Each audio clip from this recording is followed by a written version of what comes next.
मुख्यमंत्री देवेंद्र फडणवीस यांच्याकडून कोस्टल रोडचा पाहणी दौरा केला जातो आणि त्याची ही लाईव्ह दृश्य थेट प्रक्षेपण आपण पाहतोय। मुख्यमंत्री देवेंद्र फडणवीस यांच्याकडून कोस्टल रोडचा पाहणी दौरा केला जातो। मुख्यमंत्री आता या ठिकाणी पोहोचलेले आहेत। सोबत महापालिकेचे अधिकारी आहेत, अभियंते आहेत, महापौर रितू तावडे सुद्धा या ठिकाणी उपस्थित आहेत। ही सगळी लाईव्ह दृश्य आहेत, थेट प्रक्षेपण आहे। मुख्यमंत्री देवेंद्र फडणवीस हे कोस्टल रोडच्या पाहणी दौऱ्यासाठी पोहोचलेले आहेत आणि त्याची ही लाईव्ह दृश्य थेट प्रक्षेपण आपण पाहतोय। वर्सोवा ते भाईंदर नॉर्थ कोस्टल रोड कामाची मुख्यमंत्री देवेंद्र फडणवीस पाहणी करतायत। वर्सोवा इथून मुख्यमंत्री पाहणी दौऱ्याला सुरुवात करतायत, तर त्यानंतर मालाड चारकोप या भागातही पाहणी करणार आहेत।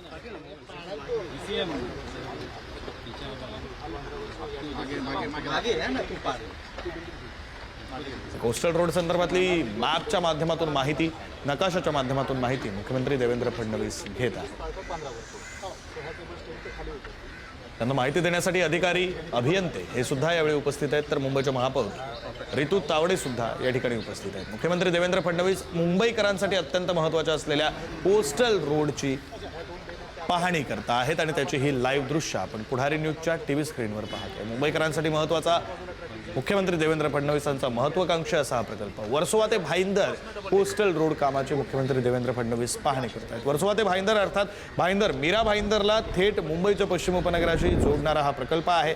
वाहतूक कोंडीचा प्रश्न सोडवणारा हा प्रकल्प आहे आणि भाईंदरमधून वर्सोवामध्ये पोहोचल्यानंतर पुढे मुंबई शहराकडे जाण्याचा मार्ग सुद्धा सुकर झालेला आहे। त्यामुळे मुंबईकरांसाठी अत्यंत महत्त्वाचा असा हा प्रकल्प आहे आणि त्याची पाहणी मुख्यमंत्री देवेंद्र फडणवीस करता आहेत। आपले प्रतिनिधी नंदकिशोर गावडे आपल्यासोबत फोन लाईनवरून जोडले गेलेले आहेत, अधिकचे तपशील देतील। नंदकिशोर।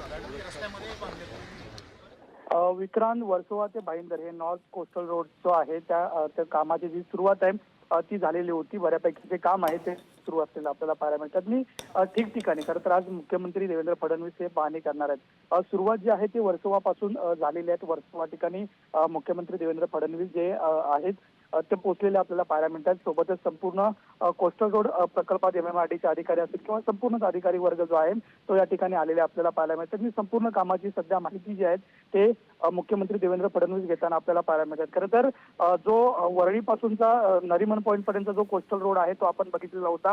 मोठं सहाय्य जे आहे ते मुंबईकरांना त्या कोस्टल रोडचं झालेलं होतं आणि तसाच पद्धतीचं नॉर्थ साईडला राहणाऱ्या सर्व मुंबईकरांना किंवा नागरिकांना सोयी व्हाव्यात यासाठी हा सुद्धा एक ड्रीम प्रोजेक्ट जो आहे तो खरं तर राबवला जातोय आणि त्याचीच पाहणी करण्यासाठी आता मुख्यमंत्री देवेंद्र फडणवीस जे आहे ते वर्सोवा ठिकाणी दाखल झालेले आपल्याला पाहायला मिळत आहेत। मॅग्नम कोऑप सोसायटी जवळ खरं तर ही संपूर्ण पाहणीचं ठिकाण आहे। त्यानंतर जर पाहायला गेलं तर अमरनाथ टॉवर, वर्सोवा, लोखंडवाला, मालाड आणि त्याच्यानंतर चारकोप त्या ठिकाणी सुद्धा पाणी जे आहे ते मुख्यमंत्री करतील। मात्र याच दरम्यान जर पाहायला गेलं तर मंत्री आशिष शेलार असतील किंवा मुंबई भाजपचे अध्यक्ष अमित साटम असतील, महापौर रितू तावडे असतील किंवा उपमहापौर हे संपूर्ण जे नेते आहेत ते या ठिकाणी आहेत। सोबत MMRDचे अधिकारी जे आहेत ते सुद्धा या ठिकाणी आलेले आपल्याला पाहायला मिळतात आणि संपूर्ण खरं तर भागाची जी पाहणी आहे ते मुख्यमंत्री करतील। सध्या जे मॅप आहे त्याद्वारे किती पद्धतीचं काम झालेलं आहे हे अधिकाऱ्यांकडून सध्या मुख्यमंत्री समजून घेत असताना पाहायला मिळतात। मी संपूर्ण त्या परिसराची पाहणी जी आहे ते आता मुख्यमंत्री करताना आपल्याला पाहायला मिळणार आहे। विक्रम, ती खरं आहे नंदकिशोर, हे दृश्य पाहतोय, मुख्यमंत्री पाहणी करतायत। मुंबईकरांसाठी हा प्रकल्प कसा महत्त्वाचा आहे त्याविषयी थोडं बोलावं लागेल, कारण भाईंदर म्हणजे मीरा भाईंदरमध्ये राहणारे नागरिक यांचा मुंबई पश्चिम उपनगराशी संपर्क थेट होणार आहे। वाहतूक कोंडीतून सुटका होणार आहे, तिथून पुढे मुंबई शहराकडे जाण्याचा मार्ग सुद्धा सुकर असणार आहे। नंदकिशोर, नक्कीच खरं तर जो कोस्टल रोड झालेला आहे ज्यापासून आपण बँड्रापासून पुढचा जो प्रवास आहे तो अगदी जर पाहायला गेलं तर त्या ठिकाणून जे नरिमन पॉईंटला जुन्या रस्त्यातून आपण जात होतो त्या ठिकाणी मोठा जो ट्रॅफिक आहे ते ट्रॅफिक होत होती। मात्र जेव्हापासून हा कोस्टल रोड झालेला आहे तेव्हापासून मोठी ट्रॅफिक कोंडी जी आहे ती त्या भागात सुद्धा कमी झालेली आपल्याला पाहायला मिळतात आणि त्याच पद्धतीची ही नॉर्थ साईडला होणारी ट्रॅफिक जी आहे ती कमी करावी। कारण मालाड किंवा त्याच्याहून समोरून बोरिवली साईडहून मोठ्या संख्येने जे नागरिक आहेत ते मुंबईत नरिमन पॉईंट, कुलाबा या परिसरात जे येत असतात त्या ठिकाणी सुद्धा वाहनांसाठी जर पाहायला गेली तर मोठी गर्दी जी असते किंवा वाहतूक कोंडी जी असते ती होत असते आणि याच संदर्भात जर पाहायला गेलं तर मोठी वेळ जो आहे तो खरं तर मुंबईकरांना वाया जातो आणि हाच वेळ कुठेतरी कमी व्हावा यासाठी खरं तर ही संपूर्ण प्रोजेक्ट जो आहे तो सध्या सुरू असलेला आपल्याला पाहायला मिळतात। पहिला टप्पा जो आहे तो बँड्रापासूनचा पुढचा तो सुरू झालेला आहे। मात्र दुसऱ्या टप्प्याचा जो काम आहे म्हणजे वर्सोवा किंवा या पुढचा जे मालाड साईडला जाणारा संपूर्ण जो कोस्टल रोड असेल त्या कोस्टल रोडचं काम सुद्धा सुरू आहे आणि ते कितपर्यंत पोहोचलेलं आहे हे पाहण्यासाठी खरं तर मुख्यमंत्री या ठिकाणी आलेले आहेत। मात्र जर हा रस्ता झाला तर मोठ्या पद्धतीचा वेळ जो आहे तो मुंबईकरांचा वाचताना आपल्याला पाहायला मिळणार आहे। धन्यवाद नंदकिशोर दिलेल्या या सगळ्या सविस्तर माहितीसाठी। खरं तर मुंबईकरांसाठी अतिशय फायदेशीर, मुंबईकरांसाठी महत्त्वाचा आणि मुख्यमंत्री देवेंद्र फडणवीस यांचा महत्त्वाकांक्षी असा हा प्रकल्प आहे। वर्सोवा ते भाईंदर नॉर्थ कोस्टल रोडची पाहणी सध्या मुख्यमंत्री देवेंद्र फडणवीस करतायत। त्यांच्यासोबत महानगरपालिकेचे अधिकारी उपस्थित आहेत, अभियंते उपस्थित आहेत, महापौर रितू तावडे सुद्धा या ठिकाणी उपस्थित आहेत।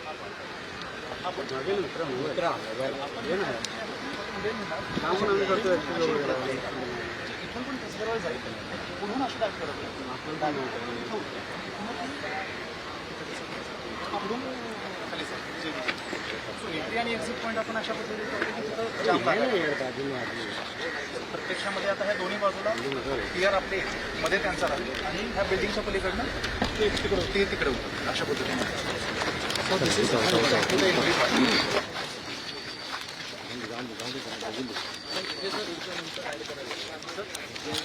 तो नंतर सर आपण गेम आता जे दाखवलं ना अरे आता काय आहे करतोय ना आता इंगल दिलाय ना नको करून नाही ब्रेक गेलो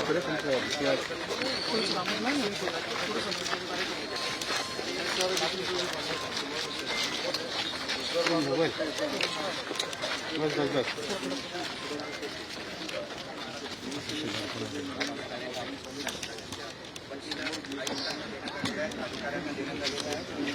प्रवीण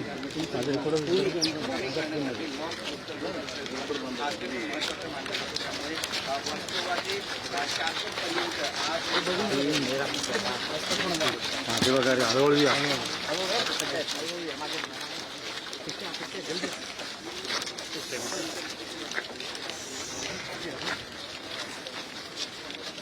दृश्य आपण पाहतो आहोत मुख्यमंत्री देवेंद्र फडणवीसांकडून कोस्टल रोडचा पाहणी दौरा सुरू आहे। कोस्टल रोडची पाहणी मुख्यमंत्री देवेंद्र फडणवीस करतात।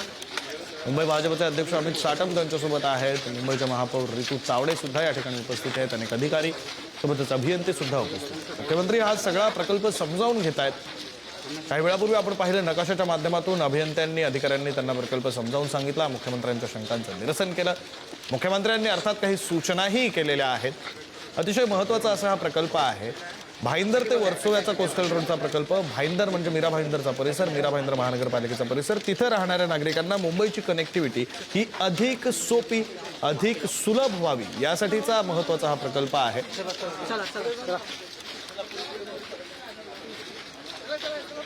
मुख्यमंत्री देवेंद्र फडणवीस यांचा कोस्टल रोडचा पाहणी दौरा सुरू आहे आणि त्याची ही लाईव्ह दृश्य आपण पाहतो आहोत। मुख्यमंत्री देवेंद्र फडणवीस हे आज कोस्टल रोडच्या कामाची पाहणी करता आहेत। वर्सोवा इथून मुख्यमंत्री पाहणी दौऱ्याला सुरुवात करतायत आणि त्यानंतर मालाड, चारकोप या भागात सुद्धा मुख्यमंत्री पाहणी करणार आहेत। वर्सोवा ते भाईंदर या कोस्टल रोडची पाहणी मुख्यमंत्री देवेंद्र फडणवीस यांच्याकडून केली जाते। पाहणी दौऱ्याची ही लाईव्ह दृश्य आपण पुढारी न्यूजच्या टीव्ही स्क्रीनवर पाहू शकतोय। मुख्यमंत्री देवेंद्र फडणवीस यांच्यासोबत भाजपचे मुंबई अध्यक्ष अमित साटम, मुंबईच्या महापौर रितू तावडे हेही उपस्थित आहेत। अनेक अधिकारी आणि अभियंते सुद्धा मुख्यमंत्र्यांच्या या दौऱ्याला उपस्थित आहेत। त्याची ही लाईव्ह दृश्य थेट प्रक्षेपण आपण पाहतो आहोत। पुन्हा एकदा जाऊया, आपले प्रतिनिधी नंदकिशोर गावडे आपल्यासोबत आहेत। नंदकिशोर, मुख्यमंत्र्यांच्या दौऱ्याचं नियोजन कसं आहे? आता इथून पुढे मुख्यमंत्री कसे जातील, कुठे जातील? विक्रांत, खरं तर संपूर्ण जो दौरा आहे तो आज या संपूर्ण कोस्टल रोडची पाहणी करणार आहेत। सध्या Versova Magnum cooperative housing society ज्या ठिकाणी हा वर्सोवाचा जो कोस्टल रोडचा पॉईंट सुरू होतो त्या ठिकाणी पाहणी दौरा जो आहे तो सुरू केलेला आहे। याच्यानंतर जर पाहायला गेलं तर अंबरनाथ टॉवर, वर्सोवा, लोखंडवाला आणि मालाड, मरीना एक्सप्रेस, चारकोप आणि त्यानंतर चारकोप सेक्टर 8 या ठिकाणी हा संपूर्ण पाणी दौरा जो आहे तो केला जाईल। मात्र ह्या संपूर्ण पाहणी दरम्यान किती पद्धतीनं काम झालेलं आहे याची संपूर्ण माहिती जी आहे ते मुख्यमंत्री देवेंद्र फडणवीस जे आहेत ते सध्या घेत असताना आपल्याला पाहायला मिळतात। प्रामुख्याने जर पाहायला गेलं तर वेगवेगळे जे फायदे विक्रांत आहेत ते या रस्त्याच्या माध्यमातून आपल्याला पाहायला मिळणार आहेत। सध्या वर्सोवा ते भाईंदर प्रवासाला जवळपास वाहतुकीनुसार 90 ते 120 जी मिनिटं आहेत ती खरं तर लागताना पाहायला मिळतात। मात्र हा रस्ता पूर्ण झाल्यानंतर जवळपास 15 ते 20 मिनिटं जी आहेत ती वाचू शकतात। तेवढा वेळ जो आहे तो कमी कालावधी लागू शकतो। त्यामुळे मोठा फायदा जो आहे तो वाहतुकीसाठी होणार आहे। वेस्टर्न एक्सप्रेस हायवे जे आहे तो सुद्धा त्याच्यावरती सुद्धा ताण आहे तो सुद्धा कमी होणार असल्याचं आपल्याला पाहायला मिळतंय. मालाड, कांदिवली, बोरवली, दहिसर त्या संपूर्ण परिसरातील वाहनांना पर्यायी मार्ग जे आहे ते वेस्टर्न एक्सप्रेस हायवेवरील होणार असते. त्यामुळे वेस्टर्न एक्सप्रेस हायवेवरील सुद्धा जी गर्दी आहे किंवा वाहतूक कोंडी आहे ती सुद्धा कमी होईल. आणि प्रामुख्यानं म्हणजे संपूर्ण जी आहे ती सिग्नल फ्री कनेक्टिव्हिटी असल्यामुळं वर्सोवा, मालाड, कांदिवली, बोरिवली, दहिसर आणि ह्या संपूर्ण भागात म्हणजे ह्या संपूर्ण भागांना जोडणारा जो एक वेगवान मार्ग जो आहे तो खरं तर हा संपूर्ण होईल. म्हणजेच MMR मधील जे लाखो नागरिक आहेत त्या संपूर्ण नागरिकांना या रस्त्याचा जो आहे तो फायदा होणार असल्याचं आपल्याला पाहायला मिळते. जवळपास 50 लाखाहून अधिक जे आहेत ते लोक जे आहेत ते या ठिकाणून प्रवास करतायत आणि त्याचा फायदा होणार. सोबतच जर पाहायला गेलं विक्रांत तर इंधनाची सुद्धा आणि वेळेची सुद्धा बचत याच रस्त्यामुळे होणार आहे. आणि किती पद्धतीनं कशा पद्धतीनं काम झालेलं आहे ते संपूर्ण पाहणी जी आहे ती आता मुख्यमंत्री करताना पाहायला मिळते. पाहणी दौऱ्याला सुरुवात झालेली आहे. थोड्याच वेळात पुढच्या लोकेशनला सुद्धा मुख्यमंत्री जातील, त्या ठिकाणची सुद्धा पाहणी करतील. मात्र ग्राउंडवरती उतरून ही संपूर्ण पाहणी अधिकाऱ्यांसोबत करताना आपल्याला पाहायला मिळते. सोबतच मंत्री आशिष शेलार, अमित साटम जे आहेत, महापौर आहेत, उपमहापौर आहेत, हे संपूर्णच नेते जे आहेत ते सोबत असताना आपल्याला पाहायला मिळते. ती अधिकाऱ्यांकडून संपूर्ण माहिती जी आहे ती सध्या घेत असताना आपल्याला पाहायला मिळते. विक्रांत, खरं नंदकिशोर, तुम्ही म्हणताय त्याप्रमाणे या दृश्यांमध्ये आम्ही सुद्धा पाहू शकतोय. मुख्यमंत्री देवेंद्र फडणवीस आहेत, त्यांच्यासोबत मंत्री आशिष शेलार, मुंबई भाजपचे अध्यक्ष अमित साटम, महापौर रितू तावडे, उपमहापौर संजय घाडी, हे सगळी मंडळी उपस्थित आहेत. अभियंते आहेत, अधिकारी आहेत आणि या सगळ्यांच्या माध्यमातून मुख्यमंत्री देवेंद्र फडणवीस हे सध्या कोस्टल रोडची पाहणी करतायत. वर्सोवा ते भाईंदर असा कोस्टल रोड, त्याची पाहणी मुख्यमंत्री देवेंद्र फडणवीसांकडून केली जाते आहे. त्याची लाईव्ह दृश्य आपण पुढारी न्यूजच्या टीव्ही स्क्रीनवर आताच्या क्षणाला पाहतोय. अतिशय महत्त्वाचा असा प्रकल्प आहे. मीरा भाईंदरमधल्या नागरिकांना मुंबईची कनेक्टिव्हिटी, मुंबईतल्या नागरिकांना मीरा भाईंदरची कनेक्टिव्हिटी ही अधिक सुलभ, अधिक सुकर, अधिक सोपी आणि कमी वेळ घेणारी, वेळ वाचवणारी अशी होणार आहे. आणि त्यासाठी हा प्रकल्प अत्यंत महत्त्वाचा आहे आणि त्याच प्रकल्पाची पाहणी मुख्यमंत्री देवेंद्र फडणवीस हे स्वतः ग्राउंडवर उतरून करताना आपल्याला पाहायला मिळत आहे. आपल्याला कल्पना आहे की यापूर्वीच आपण वरळी बांद्रा काम पूर्ण झालेलं आहे आणि आता बांद्रा वर्सोव्याचं काम देखील वेगानं होत आहे. त्याच्या पुढचा हा भाग आहे की जो पलीकडे दहिसर आणि भाईंदरपर्यंत जाईल, इकडे मडपर्यंत जाईल आणि एकूणच मुंबईच्या ट्रॅफिकपैकी 60% जो ट्रॅफिक आहे हा वेस्टर्न एक्सप्रेसवेवर त्या ठिकाणी जात असतो. आपण मेट्रोचं नेटवर्क केल्यामुळे त्याच्यामध्ये काही कमतरता निश्चितपणे आलेली आहे, पुढे येणार आहे. पण त्याचसोबत मुंबईची लेंथ पाहता त्याला पॅरलल आणि सिग्नल फ्री रोड देणं हे अत्यंत गरजेचं होतं आणि म्हणून हा रस्ता हातात घेण्यात आलेला आहे. आता आपण ज्या ठिकाणी उभे आहोत हा बांद्रा वर्सोवा आणि वर्सोव्यापासून भाईंदर असं जे हे दोन रस्ते आहेत, या दोन रस्त्यांचा मिलाप या ठिकाणी होणार आहे. आपण पाहू शकतो हे सगळं मोठं काम आपल्याला जे दिसतंय हे या ठिकाणी बांद्रा वर्सोवा जी सी लिंक आहे त्या सी लिंकचं आता जिथे ट्रॅफिक इव्हॅक्युएट आपण करणार आहोत तो सगळा भाग आहे. इथेच हा दुसरा रस्ता देखील त्याला येऊन जुडतोय. हा पलीकडे मग भाईंदरपर्यंत जाईल आणि मला असं वाटतं की आता अत्यंत वेग या सगळ्या कामाने घेतलेला आहे. आपण पाहू शकतो किती डिफिकल्ट काम आहे. आता आपण जर इथे लाटांची परिस्थिती बघितली, अशा लाटांमध्ये काम करणं अत्यंत कठीण आहे, पण तरी देखील वेगानं काम होतंय. सातत्याने त्याच्यातल्या ज्या अडचणी आहेत त्या आपण दूर केलेल्या आहेत. वेगवेगळ्या कोर्ट केसेस झाल्या त्या आपण जिंकलेलो आहोत. परमिशन्स वेगवेगळ्या घ्यायच्या होत्या त्या आपण मिळवलेल्या आहेत आणि आता हे काम वेगाने होईल आणि पुढच्या काळामध्ये मला असं वाटतं की 2-3 महिन्यामध्ये मान्सून संपल्यानंतर अत्यंत वेगानं हे काम होईल. प्रयत्न असा आहे की बांद्रा वर्सोवा मार्च 28 पर्यंत संपला पाहिजे आणि वर्सोव्यापासून भाईंदरपर्यंतचा जो आपले हे कनेक्टर्स आहेत सगळे वेगवेगळे हे सगळे डिसेंबर 28 पर्यंत संपले पाहिजेत. त्या दृष्टीनं हे सगळं काम चाललेलं आहे. सर, मान्सून आता सुरू होतोय. मान्सूनच्या टप्प्यामध्ये कामाची रूपरेषा कशी असणार आहे आणि आताच त्यावेळी आपण मान्सून ज्यावेळेस हेवी होईल त्यावेळेस समुद्राच्या आत काम करणं कठीण जाईल, पण त्या काळामध्ये कनेक्टर्सचं काम हे मात्र होऊ शकेल. त्यामुळे सगळं प्लॅनिंग करताना मान्सूनमध्ये काय करायचं आणि फेअर सीझनमध्ये काय करायचं या संदर्भातलेच सगळे आराखडे तयार केले आहेत आणि आम्ही सगळे त्याच्यावर पूर्णपणे नजर ठेवून आहोत.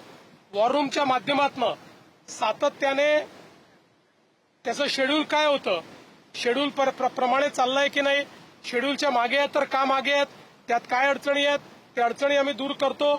त्या ठिकाणी शेड्यूल जे आहे त्याप्रमाणे ते काम झालं पाहिजे याकरता त्यांना यंत्रणा वाढवायला लावतो. असं सातत्याने प्रति दिवशी असं मॉनिटरिंग चाललेलं आहे. कोस्टल रोड झाल्याने सर वाहतूक कोंडी फुटेल, मुंबईकरांना दिलासा मिळेल. झालेली आहे. वेगळी चिंता जी आहे ती व्यक्त केली जाते, पण ही नुकसान भरपाई कशी भरली जाणार आहे? पहिल्यांदा तर आपण सगळ्यांनी लक्षात घेतलं पाहिजे, महाराष्ट्र एकमेव राज्य आहे, मुंबई आणि MMR रिजन हे एकमेव रिजन असं आहे देशामध्ये की ज्या ठिकाणी फॉरेस्ट सर्व्हे ऑफ इंडियामध्ये खारफुटीत वाढ झालेली आहे, मँग्रुव्हमध्ये वाढ झालेली आहे. आणि याचं कारण महाराष्ट्र सरकारने सातत्याने मँग्रुव्ह प्लांटेशन हातामध्ये घेतलं, मँग्रुव्ह पार्क तयार केले, मँग्रुव्हचं जतन केलं. आणि एवढंच नाही तर ज्यावेळेस अशा प्रकारच्या व्हायटल प्रोजेक्ट्स करता काही प्रमाणात आपल्याला मँग्रुव्ह शिफ्ट करावे लागतात, ते काढावे लागतात, तर त्याच्या बदल्यामध्ये अधिक प्रमाणात मँग्रुव्हचं प्लांटेशन आपण करत असतो. त्यामुळे कुठल्याही परिस्थितीत खारफुटीच्या संदर्भात, मँग्रुव्हच्या संदर्भात कुठलंही कॉम्प्रोमाइज नाही.